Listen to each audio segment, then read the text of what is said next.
everyone, it's Zoe and welcome back to the Flicker of Hope Foundation's YouTube channel. In today's video, we are going to be talking about something pretty interesting, and that's how neurofibromatosis, or NF, actually happens in our genes. So if you've ever wondered how something like NF happens in our genes, this video will hopefully break it down in a super simple way. If you aren't familiar with neurofibromatosis, it is a genetic disorder, which means it is caused by a change in our DNA. There are three main types, and they are neurofibromatosis type 1, or NF1 for short, NF type 2, and then Schwannomatosis.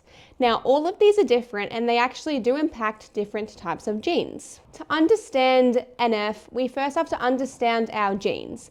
Now, our genes are made up of trillions and trillions of cells, and all of those are made up with DNA. Now, our DNA is kind of like a blueprint that shows our bodies how to grow, function, and repair. So the DNA is divided into genes, and each one of those is responsible for producing a different protein that helps our body operate. But if one of those genes gets damaged or changed, it won't produce the protein it's meant to. And that can cause issues, and that's what happens with neurofibromatosis. Since each of the different types of NF do impact people differently, and they are different from each other, let's go a little bit deeper into each one. So NF1 is caused by a change in the NF1 gene, and this is on chromosome 17. Now, this gene is meant to produce a protein called neurofibromin. Now, this protein is actually to stop the growth of cells and more cells producing. And because people with NF type 1 don't produce this protein, our body likes to grow tumors, and these are known as the neurofibromas. NF2, on the other hand, is located on chromosome 22, and it's meant to produce a protein called myelin or schwannomin.